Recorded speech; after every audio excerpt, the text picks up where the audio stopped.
Hey everyone, this is Kim O'Neill from the Every Day is a New Day podcast and live show, and you're listening to the Going North podcast with the hilarious Dom Brightman. Be sure to subscribe to his show so you don't miss any episodes, and remember, every day is always a new day.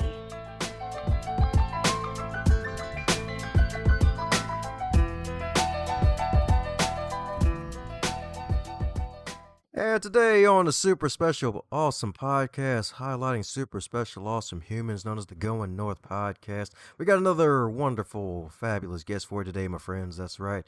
Fabulous with a capital F because my goodness, we got a lovely lady in the building, baby. One of those young entrepreneurs. She's an author, speaker, and consciousness expert. That's right, consciousness, folks. So that's right. You get to stay woke today because she is the discoverer of the law of unification, which empowers people to create new creations for the world and conscious life of purpose. And to make it even better and not butter, she's an integrative thinker who foregathered diverse components of research using her visionary perspective to devise the formula of creation to unlock our highest potential. So you heard that right, folks. All the weed, the highest grade of weed in the dispensary. So let's give it up for Ms. DKL herself, Ms. Divneet Kaur Lall. How you doing today, Divneet? Hi, Tom. Thank you so much for having me. I'm doing well, and your energy is awesome. I think it's going to help me keep awake. So, yeah. Oh yeah, that's right. Yes, indeed. It's evening my time, but 4, well, probably 5 o'clock now your time in India.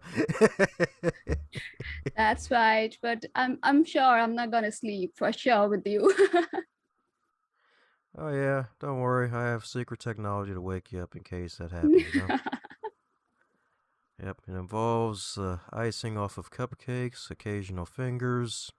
Don't worry, the fingers are like those sports #1 fingers you may see on TV at sports events. Don't worry, it's that kind of finger. No human fingers. We don't get creepy here. There's a stark difference. We keep it fun, not creepy. There's a difference. For sure, I got that.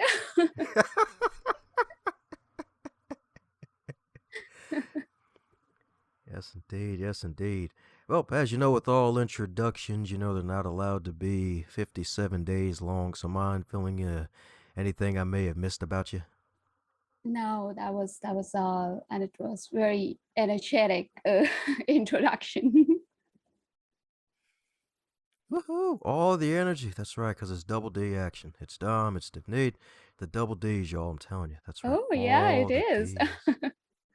That's right. We are on the podcast chest, y'all. That's right.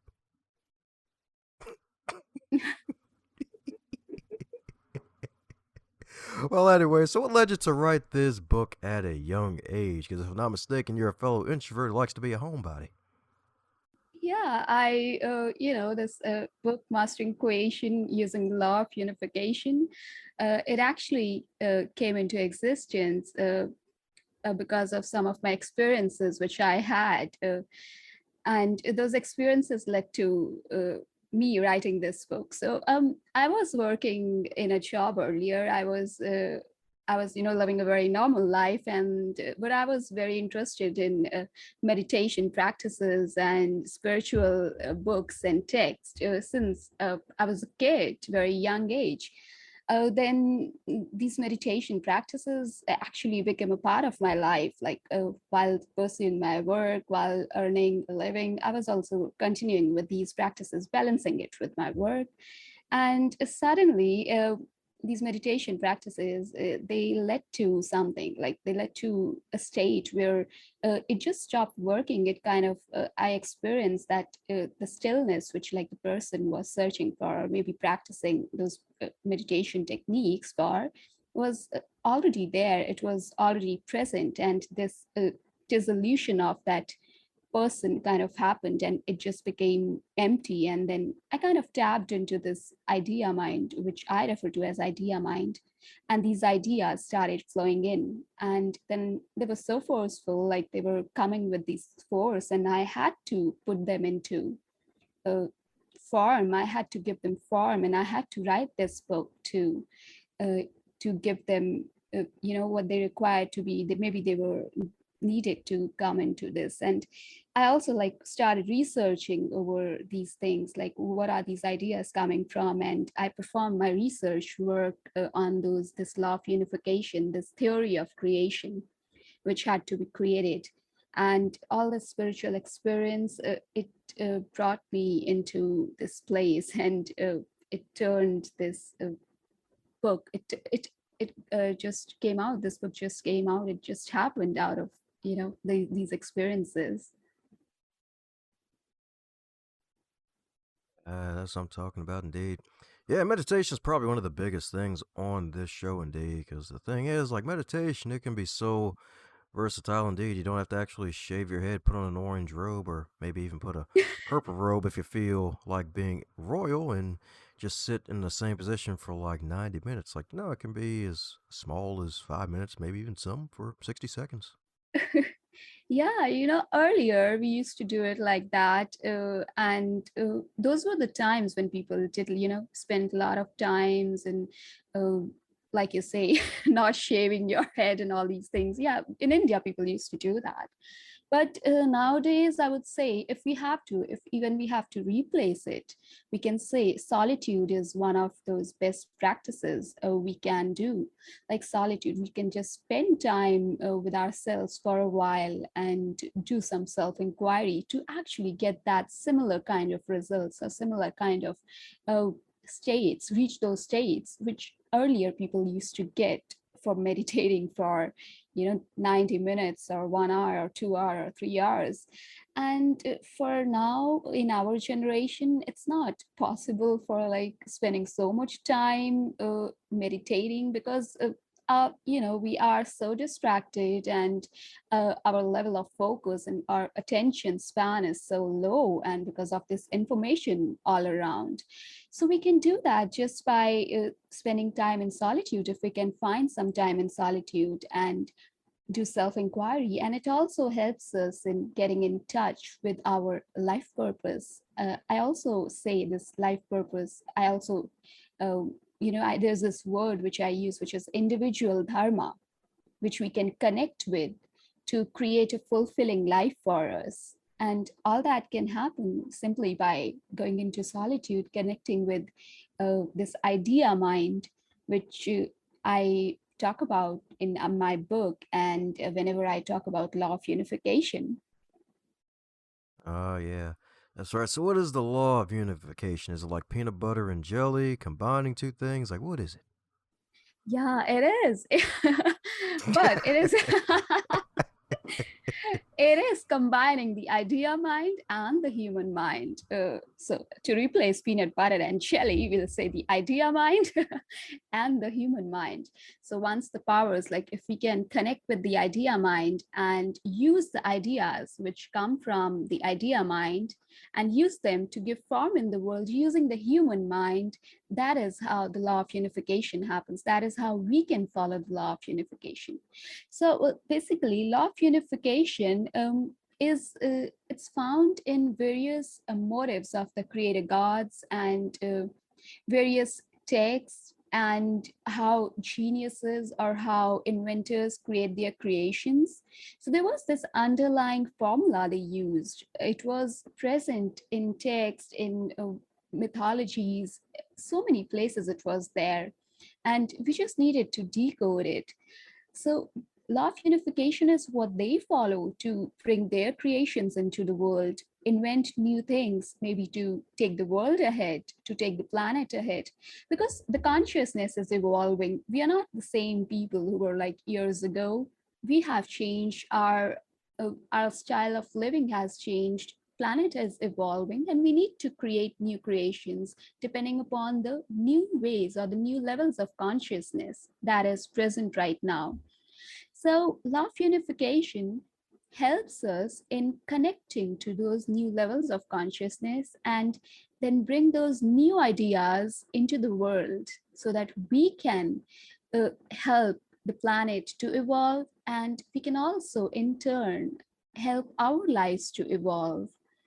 A law of unification happens when we rise above the forces of lower levels of consciousness and we connect with this idea mind. So idea mind is kind of a link between the higher levels of consciousness and the human mind.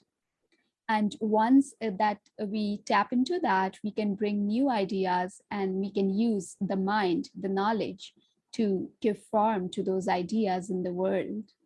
And this uh, in the motives, if I talk about the motives, I talk about like various creator gods in mythologies, like Quetzalcoatl, Isis, if anyone has heard about it.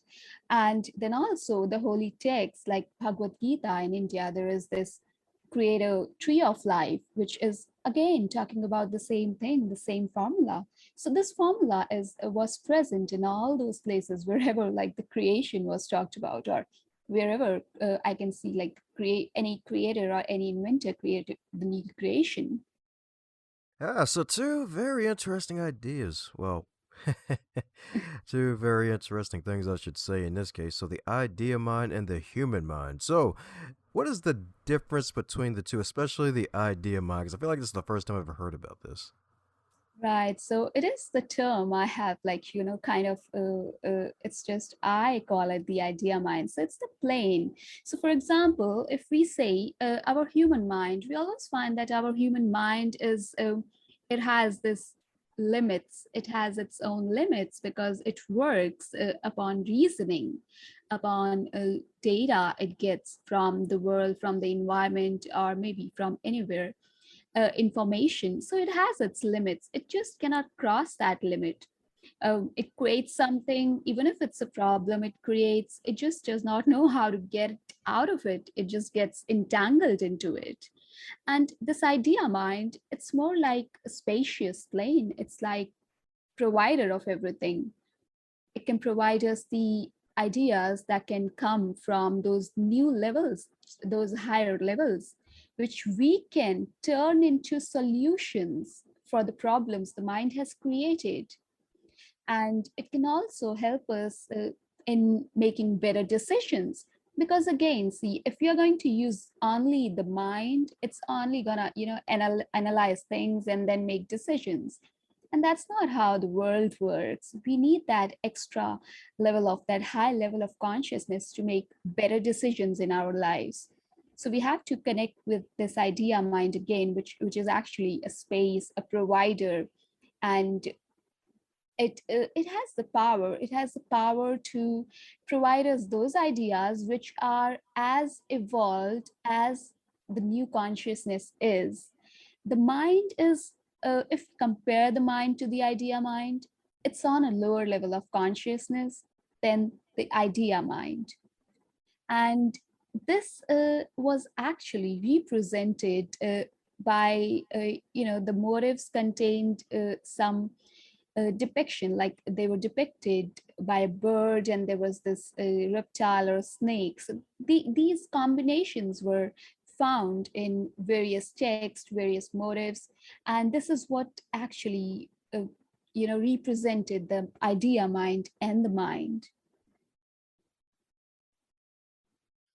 Yeah. So, I guess that makes it different from the subconscious mind then? Yes, definitely.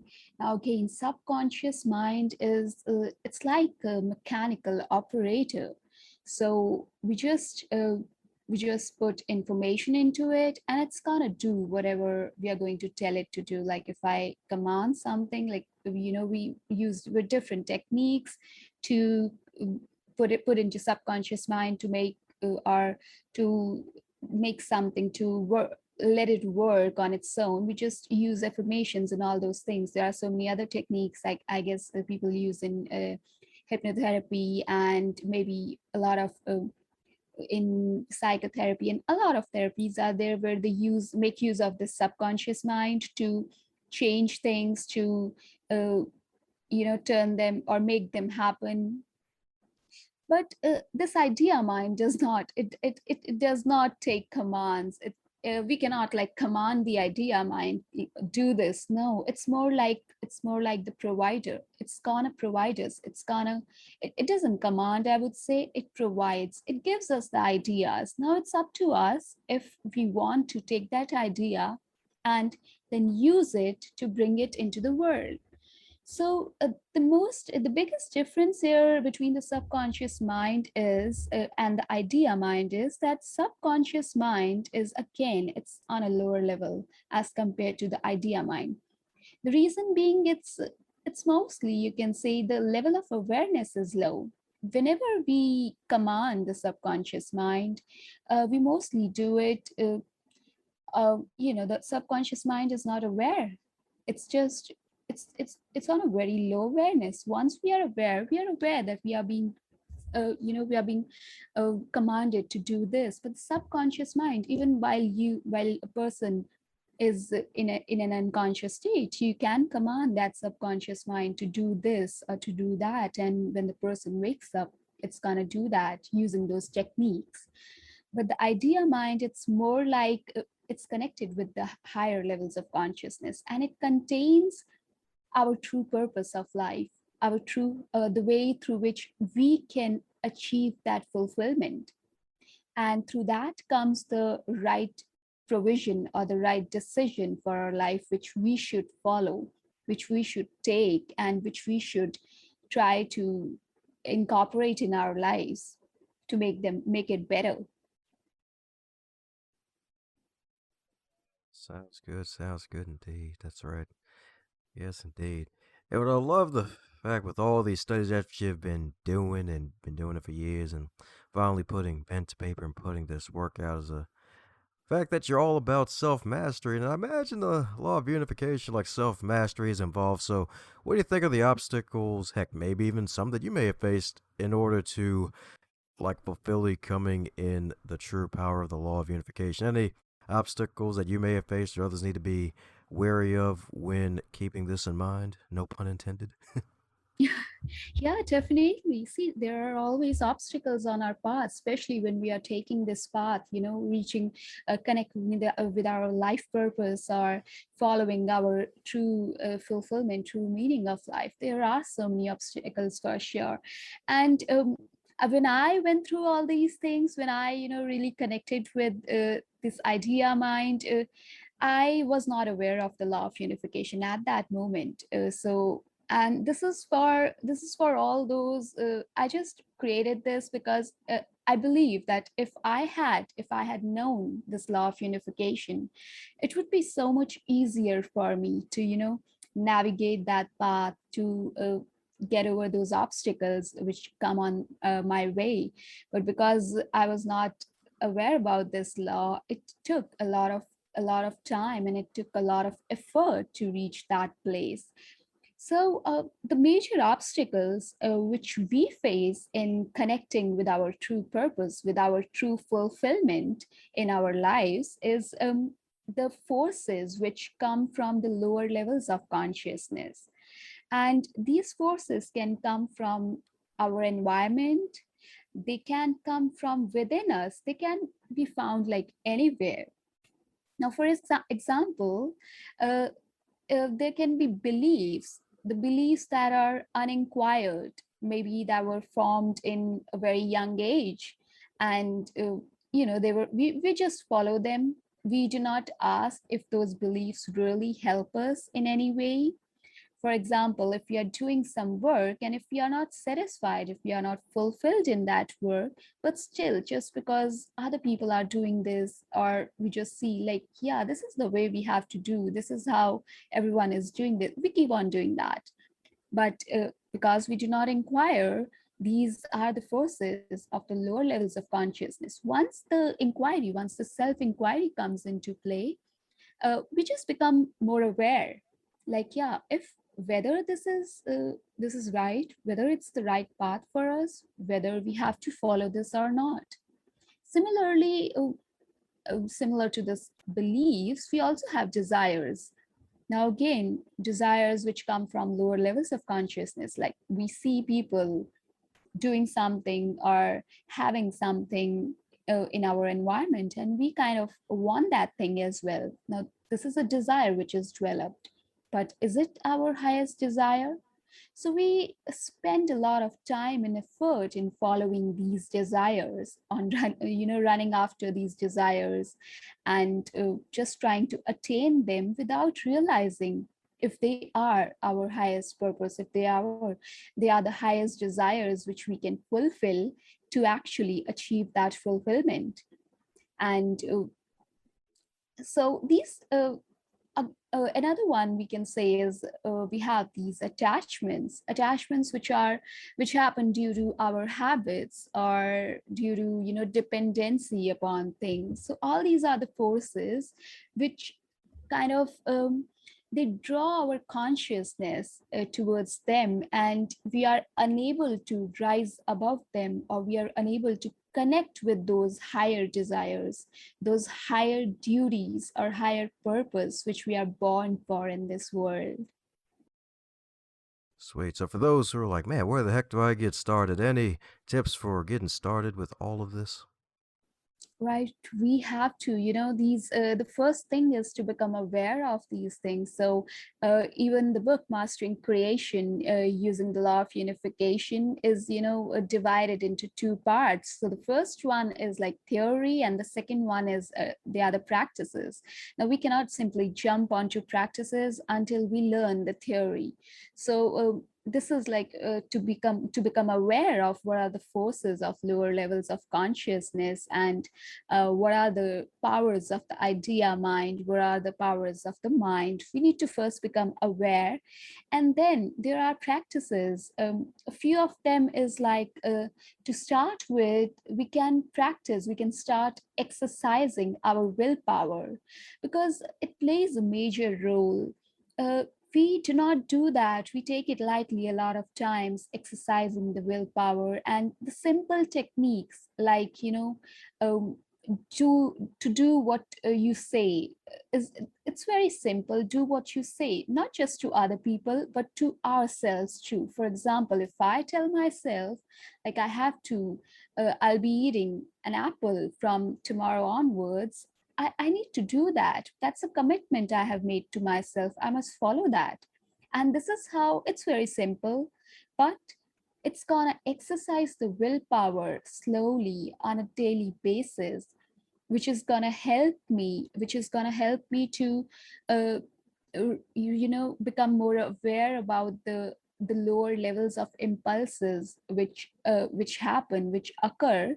And it's gonna help me become, my awareness is gonna increase. And once the awareness becomes heightened, it becomes very easy to rise above those forces of lower levels of consciousness, or to overcome those obstacles which we find on our path. So exercising willpower is the simplest thing we can do to start with.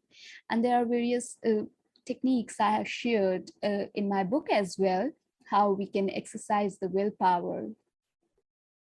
There we go. That's right. Exercise willpower, y'all. That's right. That's right. You gotta tell yourself we're not gonna take it. We're not gonna take it anymore, y'all. We're gonna start creating something. That's right. That's right. It may even be a poodle, metaphorically. That's right.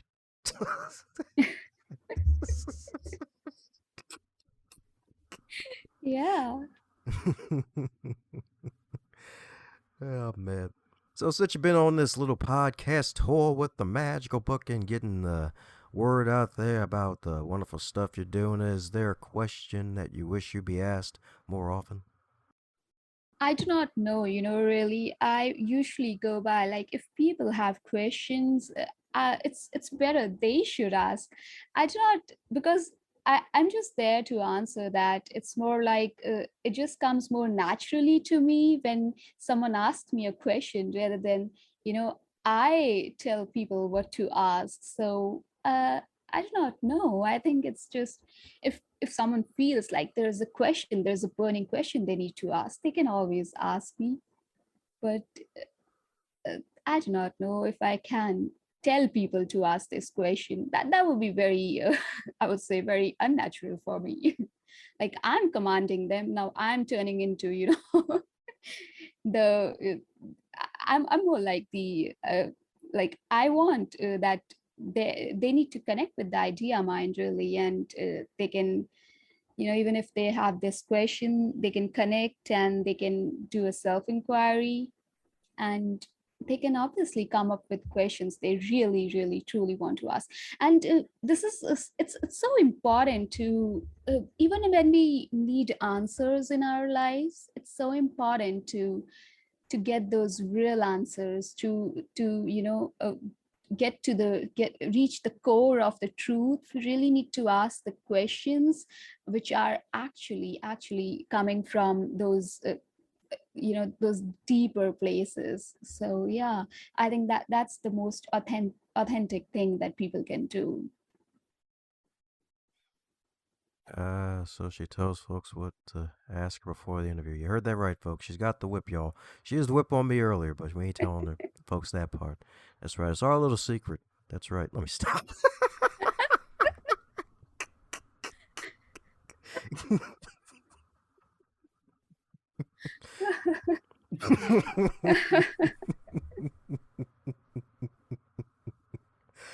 Ah, yeah. Yeah, we need to keep laughing.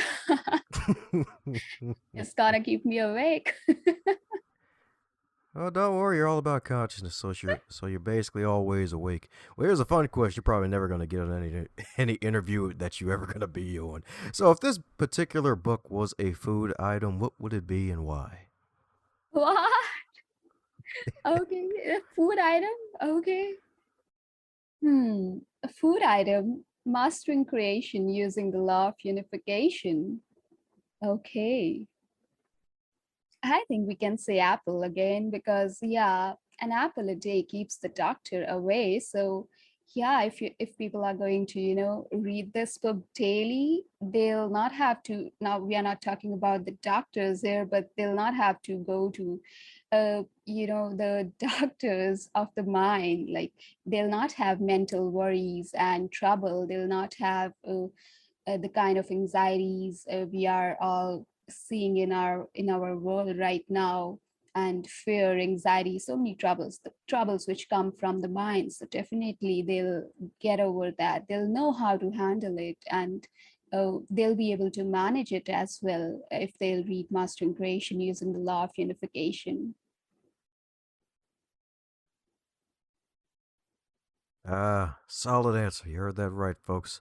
That's right. This book is a nice, big, juicy, healthy apple for you. That's right. Keep them doctors away and at bay by reading this fabulous book. I'm telling you, it's a fabulous book indeed. That's right. And don't worry, you won't send the world into a giant spiral of death like it's the first chapter of the Bible. Don't worry. This ain't no Adam and Eve situation.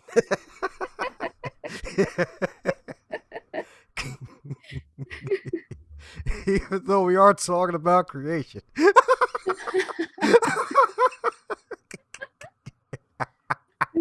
Oh my God, Tom, your laugh is infectious.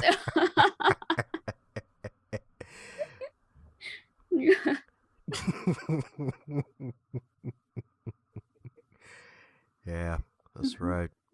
It's not like Genesis 1, but it says master in creation. Go figure. Go figure.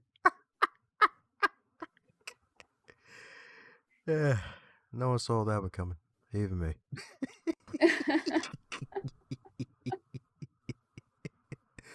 That's right. The beautiful thing about audio is that you don't have to see anything at all. Well, since you're on this magical tour, is there anything you're excited about over the next few months as you're on this tour virtually and probably in person if things get a little more sane with this darn pandemic going around? Any big plans for the future for you, Divneet?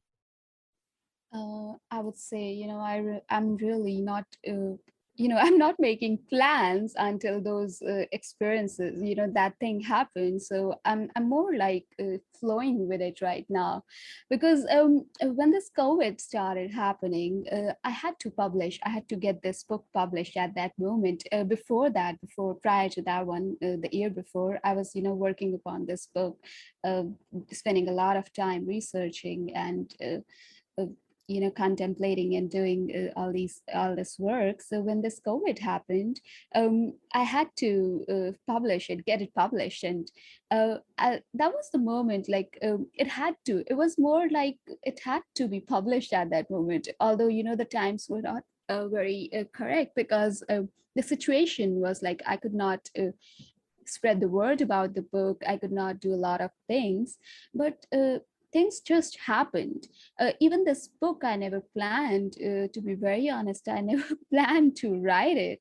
It just happened, and things are eventually happening because the person who used to plan, because of those experiences, it kind of this dissolution happened. The person kind of vanished. When I said that the meditation practices stopped working, that was because the person was meditating, and the person kind of vanished, and it was all this peace, this silence, and now everything was just flowing in a manner. It took time to actually orient myself to this new reality, but things just started flowing.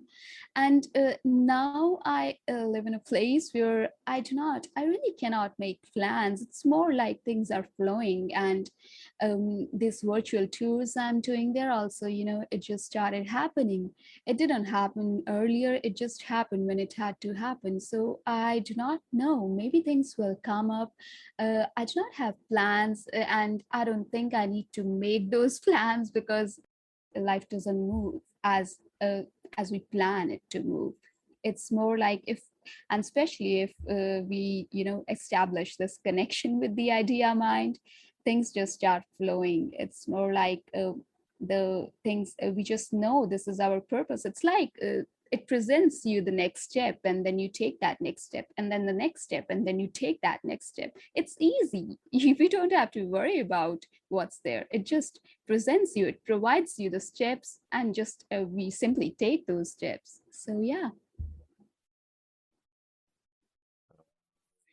That's right. Take those steps, y'all. Whether it's in high heels or sandals, y'all. That's right. Take those steps and see. Yeah. That's right. Although no high heels for me, though. I'm good. I'm already tall. I don't need heels. At least high heels. Yes, indeed. Yes, indeed. That's right. 'Cause that lead to something more questionable than all things questionable. Yes, indeed. So we're coming down to the magical question that every guest gets to receive, and in your case, is going to be special. So if you're to wake up tomorrow and you were 18 again, but this time in the current year, 2021, with all of your knowledge and experience, what advice would you give to yourself? Oh, that's a good one. I think I'm going to read Mastering Creation using the law of unification and use all the advice that is in this book. And I'm really going to, use that, because that would be easier for me to live my life than to connect with my purpose. So it would be, I would connect with this idea mind. I'll learn how to follow this law of unification, how to practice it in my life, and how to, you know, make it kind of a part of my life, because that way my life would be much easier. I would be able to realize my purpose sooner. uh, then and I'll not have to go through all those obstacles. Maybe or even if I'll have to go through all those obstacles, I'll be able to overcome them very easily, following the law of unification. Ah, sounds good indeed. So that's right, folks. Pick up this magical book, y'all, Mastering Creation indeed, and learn more about that law of unification. That's right, folks. That's right. You too can find a wonderful apple and reunite it with the teacher's desk, y'all. I'm telling you. That's right. So for those who want to metaphorically and put a virtual apple on your desk by keeping up with all that you're doing, Divneet, what's the best way for folks to do so? Yeah, so people can connect, people can as I told, that the first steps we have is this solitude. People can go into solitude, spend time in solitude, and really, really try to ask them some questions, the self inquiry, which can lead them to connect with their true purpose, and to the idea mind. And That's easy, I guess. That's very easy to spend time in solitude just because we are all surrounded by so much information data that we do not have time to connect. We are our mind is always entangled with these things, entangled into all this information and data, and if we can do that, that would be great. Yes, indeed. It'll be great indeed. So you heard that right, folks. Head over to that DivneetKaurLall.com. It'll be in the show notes indeed. And buy some copies of this fabulous book, Mastering Creation indeed. That's right. You too could probably bake the biggest cake ever or somehow find a way to get those six-pack abs that you're looking to get. Heck, even maybe those human mind six-pack abs. Heck, maybe even eight-pack abs for your brain indeed. Y'all, I'm telling you. Good stuff indeed. Good stuff indeed. So, any parting words for the folks still listening before we close up shop?